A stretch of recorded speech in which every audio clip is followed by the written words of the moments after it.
Hello friends, எல்லோரும் நல்லா இருக்கீங்களா? இன்று பிறந்தநாள் மற்றும் திருமண நாளுக்கான அனைவருக்கும் ட்ரிபிள்எஸ் விக்டரி சேனல் மூலம் வாழ்த்துக்களை தெரிவித்துக் கொள்கிறோம். எல்லோரும் நல்லா இருக்கணும்னு சொல்லி இறைவன்ட்ட பிரார்த்தனை செய்கிறோம்.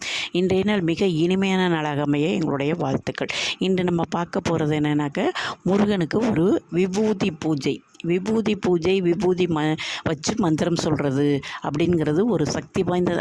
அது வந்து திருச்செந்தூர் போயிட்டிங்கன்னா அந்த பன்னீர் இலையில் நம்மளுக்கு விபூதி கொடுப்பாங்க.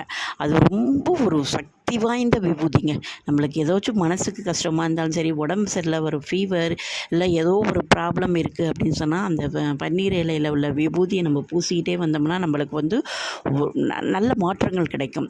அதாவது முருகன் நம்ம பக்கத்தில் இருந்து நம்மளை காக்கிற மாதிரி இருக்கும். அந்த பன்னீர் இலை விபூதிங்கிறது அதி சக்தி வாய்ந்தது. அதேமாரி ஒரு விபூதி எல்லாருமே போய் இப்போ திருச்செந்தூர் போனோம், பன்னீர் இலை விபூதி கிடைக்கும், வாங்கிட்டு வரணும், தீர்ந்துருச்சு, இல்லை போக முடியலை, அந்த மாதிரி சூழ்நிலையில் என்ன செய்யலானுங்கிறது தான் இந்த பதிவு மூலமாக தெரிஞ்சுக்க போகிறோம். இப்போ அழகான ஒரு தாம்பாளம், அதாவது என்ன வெண்கல தாம்பாளம், பித்தளை தாம்பாளம், அதுமாரி அழகாக ஒரு சுத்தமான நல்ல தாம்பாளம் எடுத்து நல்ல பளபளன்னு விலக்கி அதை வச்சுக்கோங்க.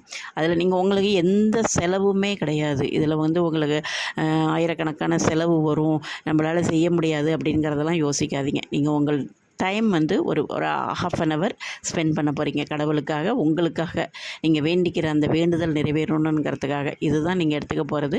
மிஞ்சி போனால் உங்களுக்கு ஒரு 50 ரூபா செலவாகும். ஏன்னா முருகனுக்கு பூ வாங்கணும், வெத்தலை பாக்கு வாங்கணும், பழம் வாங்கணும், ஒரு நெய் விளக்கு போடணும், ஒரு விபூதி பாக்கெட்டும் வாங்கிக்கணும். அவ்வளோதாங்க. ஒரு தடவை தான் வாங்க போகிறீங்க. மற்றபடி நீங்கள் எப்போதுமே வெள்ளி செவ்வாயில் பூ போடுவீங்க, ஊதுபத்தி சூடம் சாம்பிராணியெல்லாம் காமிக்கிறது உங்களுடைய வீட்டிலோட வழக்கமாக இருக்கும். அதெல்லாம் உங்களுக்கு செலவே கிடையாது.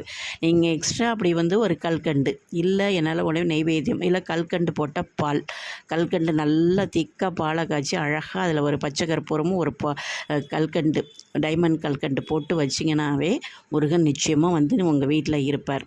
அந்த மாதிரி ஒரு நெய்வேத்தியத்துக்கு, இல்லை எனக்கு அதுவும் பாலும் வைக்க முடியாதுன்னா வெறும் கல்கண்டு உலர்ந்த திராட்சையும் வைக்கலாம். வச்சுட்டு வெத்தலைப்பாக்கு, பழம், 2 வாழைப்பழம் வாங்கி வைக்கலாம். இதை வச்சுட்டு நீங்கள் அந்த விபூதி பாக்கெட்டை நான் தட்டு பித்தளை தட்டு சொல்லியிருக்கேன் பார்த்தீங்களா, அதில் நல்லா கொட்டிடணும்.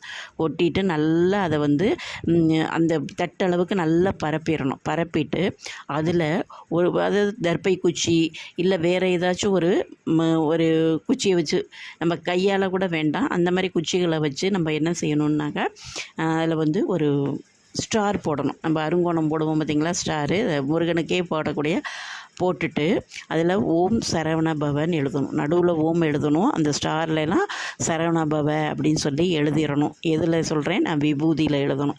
எழுதிட்டு அதை அப்படியே முருகனுக்கு முன்னாடி வச்சிடணும். அந்த நெய் தீபத்துக்கு முன்னாடி வச்சுட்டு நீங்கள் இதே மந்திரத்தை, ஓம் சரவண பவ அப்படிங்கிற மந்திரத்தை ஒரு 108 தடவை, நிச்சயமாக நீ அது சொல்கிறதுக்கு ஒரு 10 நிமிஷம் கூட ஆகாது. நல்லா அமைதியாக பொறுமையாக சொன்னீங்கன்னா ஒரு 10 நிமிஷம், கடன்னு சொன்னீங்கன்னாவே ஒரு 5 நிமிஷத்தில் ஓம் சரவண பவ 108 தடவை சொல்லிடலாம். அவசரம் இல்லாமல் அழகாக சொல்லிவிட்டு அந்த விபூதியை அப்படியே வச்சிடணும் சாமிக்கு முன்னாடி. இதேமாரி அந்த விபூதிகிட்ட நீங்கள் கிட்டத்தட்ட ஒரு 48 நாள், முடிஞ்சால் 48 நாள், இல்லை என்னால் அவ்வளோ நாள் முடியாதுன்னா ஒரு 20 நாள், ஒரு மண்டலம் நீங்கள் அந்த விபூதிக்கு ஒரு தடவை தான் வரையணும். நீங்கள் டெய்லியெல்லாம் வர வேண்டியதில்லை. ஒரு தடவை வரைஞ்சிட்டு அந்த விபூதியை வச்சுட்டு நீங்கள் இதுமாரி விளக்கு ஏற்றி வச்சுட்டு நீங்கள் ஓம் சரவண பவ மந்திரத்தை அதில் உரு ஏற்றிட்டிங்கன்னா, அந்த விபூதியில் தான் நம்ம உரு ஏற்றுறோம்.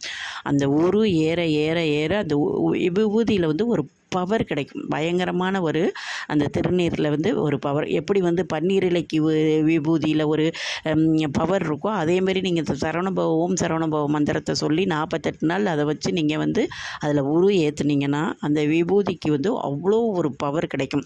அந்த விபூதியை வச்சுக்கிட்டிங்கன்னா, ஒரு குழந்தைங்களுக்கு உடம்பு சரியில்லை, அதாவது ஒரு இன்டர்வியூ போகிறாங்க, ஒரு ஸ்கூலில் எக்ஸாம், காலேஜ் எக்ஸாம் போகிறாங்க, ஒரு முக்கியமான இடத்துக்கு போகிறாங்கன்னா நீங்கள் அந்த திருநீர் திருநீரை அவங்க நெற்றியில் வச்சிட்டிங்கன்னா நிச்சயமாக 100% அவங்க போகிற காரியம் வெற்றி அடையும். நீங்கள் நினச்ச காரியமும் வெற்றி அடையும். இந்த மாதிரி இதை வந்து 48 நாள் கழித்து அழகாக ஒரு கண்ணாடி பாட்டில், சின்ன பாட்டில் வாங்கி வச்சுட்டு அதில் கொட்டி வச்சுட்டு கீழே சிதறாமல் அழகாக அதுக்குள்ளார வச்சுட்டு நீங்கள் எடுத்து வச்சிடணும். 48 நாள் ஏறி முடிஞ்சாச்சு. அதை கலைக்கிறதுனாலையோ அதெல்லாம் எந்த பிரச்சனையும் இல்லை. முருகன்ட்ட நல்லா திரும்பவும் சங்கல்பம் சொல்லிவிட்டு இந்த இதில் வந்து சரவணபவம் வந்து ஏற்றிருக்கோம். 48 நாள் 108 தடவை ஏற்றிருக்கோம்.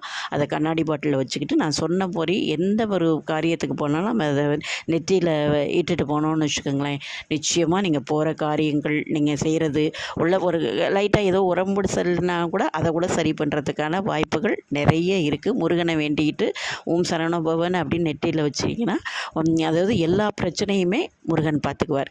உங்களுக்கு ஒரு நல்ல வில் பவர் கிடைக்கும். நீங்கள் ஒரு நல்ல ஒரு முருகன் நம்ம பக்கத்திலே இருக்காருங்கிற ஒரு நம்பிக்கை கூட எங்கே வேணாலும் போகலாம். வெற்றி நிச்சயம்.